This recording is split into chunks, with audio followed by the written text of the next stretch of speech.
నమస్తే. Welcome to our channel. నేను విశాల్ని. YCP హయాంలో జరిగిన మద్యం స్కామ్‌కు సంబంధించి అనిల్ చోక్రా 3 రోజులు కస్టడీకి అయితే తీసుకున్నారు. అయితే ఆయనకి వైద్య పరీక్షలు కూడా చేస్తున్నారు. అసలు అనిల్ చోక్రా అనే అతను ఎవరు? ఇలాంటి అంశాలను చర్చించే ముందు స్టూడియోలో ఉన్నారు పొలిటికల్ అనలిస్ట్ శ్రీలీల గారు ఉన్నారు. వారిని అడిగే విషయాలను తెలుసుకునే ప్రయత్నం చేద్దాం. నమస్కారం మేడం. నమస్తే అమ్మా. మేడం, లిక్కర్ స్కామ్‌కు సంబంధించి ఇప్పటికే సిట్ దూకుడు పెంచింది. దర్యాప్తు వేగవంతంగా చేస్తుంది. అయితే ఈ నేపథ్యంలోనే అనిల్ చోక్రా అనే వ్యక్తిని 3 రోజులు కస్టడీకి తీసుకున్నారు. ఈయన ద్వారా ఇంకా వెలుగులోకి వచ్చే అంశాలు ఏమన్నా వచ్చే అవకాశం ఉందంటారా? అంటే కొత్త పేర్లు వచ్చే అవకాశం ఉందా?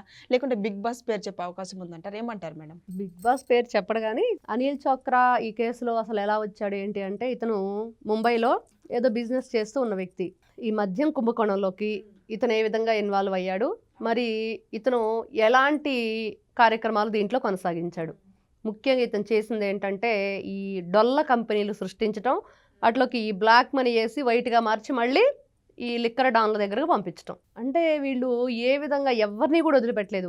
అవును. బాగా చదువుకున్న ఈ ఇంజనీరింగ్ స్టూడెంట్స్ ఎవరైతే ఉన్నారో వాళ్ళని వదిలిపెట్టలేదు, యూత్ని. ఉద్యోగం చేసుకుంటూ ఉన్న ఇంజనీరింగ్ కంప్లీట్ అయ్యి జాబ్కి వెళ్ళవలసిన వాళ్ళని వదిలిపెట్టలేదు. అందరికీ కూడా డబ్బు ఆశ చూపించటం, ఈ అవినీతిలోకి దింపటం. అంటే ఇలాగ దాంట్లో కూడా ఇతను కూడా ఒకడనమాట, ఈ అనిల్ చోక్రా అనే అతను. ఇతను దాదాపు ఒక 10 days బ్యాక్ ఇతనికి రిమాండ్ వేయటం జరిగింది. ఈ రోజు వరకు మరి రిమాండ్లో ఉండి ఇప్పుడు అతన్ని కస్టడీకి తీసుకుంటున్నారు. ఈయన పాత్ర ఏంటి మేడం ఇందులో లిక్కర్ స్కామ్‌కు సంబంధించి? ఇతను ఒకటేనమ్మా, ఈ రోజున చెప్తాడు అని అంటే, ఇతను డొల్ల కంపెనీలు సృష్టించడానికి ఎవరు ప్రోద్బలంతో చేశాడు, మరి లేకపోతే ఏ విధంగా ఆ డబ్బుల్ని వీళ్ళు మనీ ఏదైతే రూటింగ్ చేశారు, ఎవరెవరికి పంపించాడు, ఇంకా ఇంకెవరు ఉన్నారు దీంట్లో ఇతనితో పాటుగా, ఇవన్నీ కూడా వస్తాయి. మరి ఇతను నిజంగానే చెప్తాడా? మరి చెప్తే ఏమన్నా ఆయన రాజకేశ్ రెడ్డి చెప్పినట్లుగా, నా ప్రాణాలు ఈ రోజుతోటి గాల్లో కలిసిపోతాయి, నేను చెప్పలేను, ఇంకా చెప్తే నాకు అదే ఆఖరి రోజు అని చెప్పాడు. ఒకటే పదం వాళ్ళది. తెలీదు, గుర్తులేదు, మర్చిపోయా అది. లేకపోతే నాకు ఇదే చివరి రోజు, లేకపోతే ఇంకేదన్నా క్వశ్చన్స్ చేశారనుకో, అన్నీ మీరే చెప్తున్నారు కదా, ఇంకా నన్ను ఎందుకు అడిగేది, మీకే తెలుసు కదా అన్నీ అని చెప్పేసి రివర్స్లో మాట్లాడటం. అంటే వీళ్ళదంతా కూడా వీళ్ళ వైఖరి, వీళ్ళ ఆలోచన విధానం, వీళ్ళు మాట్లాడే తీరు, ఇవన్నీ వింటుంటే వీళ్ళు గుండెలు తీసిన బంటుల్లాగా తయారయ్యారు ఇష్టానుసారంగా. కస్టడీకి తీసుకున్నారు. మరి ఈయన ద్వారా నిజాలు చెప్పి మరి కొత్త పేర్లు వచ్చే అవకాశం ఉందా మేడం ఇందులో? ఇలాంటివి వస్తున్నాయి అనే మొన్న ఎవరైతే వాసుదేవరెడ్డికి వీళ్ళందరికి కూడా బెయిల్ ఇవ్వటానికి వీల్లేదని చెవిరెడ్డి భాస్కర్ రెడ్డి, మరి అవును, అతను పిటిషన్ వేశాడు. మరి ఎలా ఉంది అది? ఎందుకంటే దొరికిపోతాడు కదా. అవును. వాళ్ళు అప్రూవర్గా మారిపోతే ఈయన దొరికిపోతాడు కదా. అందుకని చెప్పి వాళ్ళని బయటికి వదలటానికి వీల్లేదని చెప్పేసి వాళ్ళు అప్రూవర్గా మారతారన్నారు. మారితే వాళ్ళని బయటకు వదిలేస్తారు, వాళ్ళకి బెయిల్ ఇస్తారు, కాబట్టి అది ఇవ్వడానికి వీల్లేదని చెప్పాడు.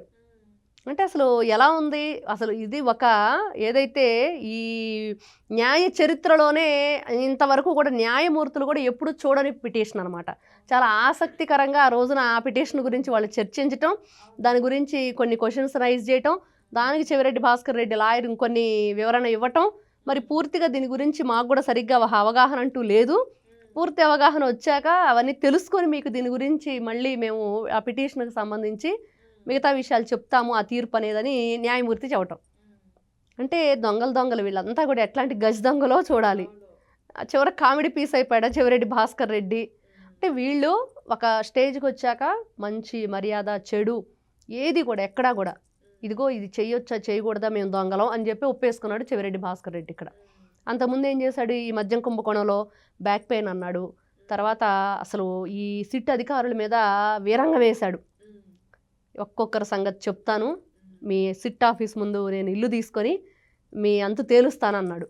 తర్వాత చిన్న చిన్న డైరెక్టర్లను పట్టుకుంటారేంటి, పెద్ద డైరెక్టర్ని పట్టుకోవచ్చు కదా అన్నాడు. అప్పుడు అందరూ అనుకున్నారు, ఓహో పెద్ద డైరెక్టర్ అంటే జగన్మోహన్ రెడ్డి కాబోలు, పాపం వీళ్ళంతా చిన్న డైరెక్టర్లు అంట, వీళ్ళ డైరెక్షన్ వల్ల ఏం పెద్దగా ఉపయోగం లేదంట, ఆ డైరెక్టర్ వల్లే అన్ని డైరెక్షన్లు ఆయనే ఇచ్చాడంటని. ఈ విధంగా అన్నీ ఒక్కొక్కటిగా తర్వాత అక్కడ విజయవాడలో అంతకుముందు నెల్లూరు జైలుకి తరలించమన్నాడు, గోవానో పూణేలోనే ఎక్కడో ట్రీట్మెంట్ చేయించుకొని వస్తానన్నాడు. ఇంకా రకరకాల పిటిషన్లు వేస్తూ ఉన్నాడు, బెయిల్ కొట్టేస్తూ ఉన్నారు. ఎన్ని రకాల ప్రయత్నాలు చేశాడో చెవిరెడ్డి భాస్కర్ రెడ్డి. చేసిన తర్వాత ఫైనల్గా మంత్రి సత్యనారాయణ ఆశ్రమానికి కూడా వెళతానని చెప్పాడు. అది వద్దన్నారు. గోవిందమాల వేసుకుంటానన్నాడు, దానికి ఇవ్వలేదు. ఒట్టేసి ఒక మాట, ఒట్టేయకుండా ఒక మాట చెప్పనన్నాడు. ఇంకా ఇష్టానుసారంగా రెచ్చిపోయాడు. చివరికి మళ్ళీ ఈ రోజున వీళ్ళకి పిటిషన్ వేశాడు. ఇన్ని రకాలుగా వాళ్ళ చరిత్ర, వీళ్ళు ఈ రోజున ఈ అనిల్ చోక్రా ఒక్కొక్కరుగా అంటే వీళ్ళల్లో వీళ్ళకే ఈ అందుకని వీళ్ళందరినీ కూడా ఒకటే బ్యారెక్లో పెట్టంది కూడా. ఆ రోజున ఈ మద్యం కుంభకోణానికి సంబంధం లేకపోయినా కూడా ఎవరైతే వంశీని కూడా ఆ రోజున ఒక సింగిల్గా ఉంచారు అని చెప్పి ఉంచడం వల్ల అతను కూడా నాకు భయం వేస్తుంది, ఇక్కడ ఎవరైనా తోడు కావాలని చెప్పి అడిగాడు. గతంలో ఎవరైతే పరిటాల రవి గారి హత్య కేసులో ఇద్దరిని, ఒక నిందితుడిని వేరే ఒక నిందితుడిని ఇద్దరిని కలిపి ఒకే బ్యారెక్లో పెట్టడం వల్ల అతను సిమెంట్ డంబుల్స్లో కొట్టి చంపేశాడు. మరి అలాంటివి జరగకుండా ఉండాలంటే వీళ్ళ ప్రాణాలను రక్షించాలి అంటే, ఎందుకంటే వీళ్ళతో చాలా పనులు ఉన్నాయి ఈ రోజున. ఎవరెవరో ఎన్ని రకాలుగా దీంట్లో ఇన్వాల్వ్ అయ్యి అన్నారు, ఈ మనీ అంతా ఎక్కడ దాచారు, మరి అన్నీ కూడా వివరాలు పూర్తిగా రావాలంటే వీళ్ళని చాలా జాగ్రత్తగా చూసుకోవాలి. సేమ్ బ్యారెక్లో ఒకరినే ఉంచాలి. వీళ్ళని జాగ్రత్తగా ఈ రోజు కూడా, అంతకుముందు కూడా జనాలు డబ్బు కొట్టేశారు, మరి ఇప్పుడు కూడా జైల్లో ఉండి కూడా జనాల డబ్బుతోనే బ్రతుకుతున్నారు. అవును. ఈ మద్యం కుంభకోణంలో ఈ రోజున అనిల్ చోక్రా ఏం చెప్తాడు, లేకపోతే చెవిరెడ్డి భాస్కర్ రెడ్డి ఎందుకు పిటిషన్ వేశాడు, మరి లేకపోతే ఎవరైతే ఈ వాసుదేవ్ రెడ్డి, ధనుంజయ రెడ్డి, కృష్ణమోహన్ రెడ్డి, ఈ బాలాజీ గోవిందప్ప, రాజకస్ రెడ్డి, ఇంతమంది ఎన్ని విధాలుగా దోచారు. దాంట్లో వాళ్ళు సినిమా రంగంలో పెట్టారా, లేకపోతే ఈ ల్యాండ్ ఏదైతే వీళ్ళు ఈ వెంచర్స్ వేసారా, డబ్బునంత అట్టపెట్టెల్లో పెట్టి ఎక్కడెక్కడో ఆ ఈశ్వర్ కిరణ్ కుమార్ రెడ్డి కానీ, ప్రవీణ్ కుమార్ అని రకరకాల పేర్లు, అసలు ఎంతమంది ఇన్వాల్వ్ అయ్యి ఉన్నారంటే ఎవరికి సంబంధాలు లేవు, మ్యూచువల్ ఫ్రెండ్స్ గానో డబ్బాస్ చూపించో వీళ్ళందరినీ కూడా ఈ ఈ నీచమైన ఈ బురదలోకి దింపారు వీళ్ళు. అయితే సిట్టు దూకుడు పెంచింది కదా, ఇంక బిగ్ బాస్ కు వచ్చే అవకాశం ఉందని వస్తుంది. ఎంతవరకు వస్తుంది? ఇంకా విజయసాయి రెడ్డి రావాలి కదా. అసలు బిగ్ బాస్ ఆత్మ విజయసాయి రెడ్డి. ఆత్మ వస్తే తానంతటా తాను అదే వచ్చింది బిగ్ బాస్. ఫస్ట్ ఈ ఆత్మ రావాలి. మొన్న వచ్చేసి ఏదో సమయం సందర్భం లేకుండా మాట్లాడేసి వెళ్ళిపోయాడు. జగన్మోహన్ రెడ్డి చాలా మంచివాడు, సౌమ్యుడు, బుద్ధిమంతుడు, ఆయన క్వార్టరీనే అని చెప్పి.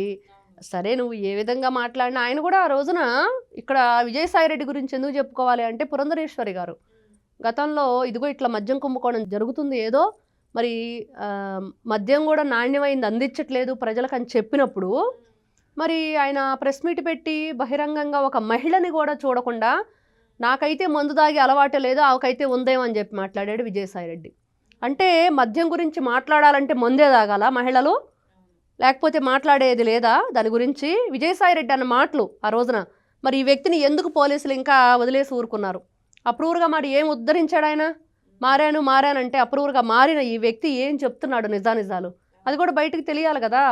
ఆ రోజున అంత ఇదిగా మాట్లాడేసి జగన్మోహన్ రెడ్డి గారి గురించి ఎవరైనా మాట్లాడితే ఒప్పుకోవని చెప్పేసి ఉత్తరాంధ్ర అంతా దోచుకున్న విజయసాయి రెడ్డి ఈ రోజున దీంట్లో ఉన్నాడు. కాబట్టి ఒక అనిల్ చోక్రాను వీళ్ళంతా కూడా చెవిరెడ్డి భాస్కర్ రెడ్డి అన్నట్లుగా చిన్న చిన్న డైరెక్టర్లు, పెద్ద డైరెక్టర్లో ఉన్నారు. మిథున్ రెడ్డి, విజయసాయి రెడ్డి, జగన్మోహన్ రెడ్డి ఇలాంటి వాళ్ళందరూ ఉన్నారనేది ఈ రోజున ప్రజలందరూ కూడా చెప్తున్నారు.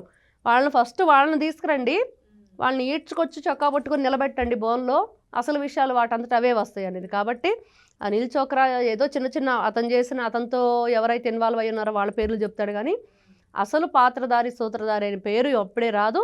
ఇంకా అంతకంటే ముందు రావాల్సిన వాళ్ళు ఇంకా చాలామంది ఉన్నారు కాబట్టి. Thank you madam. నమస్తే అమ్మా.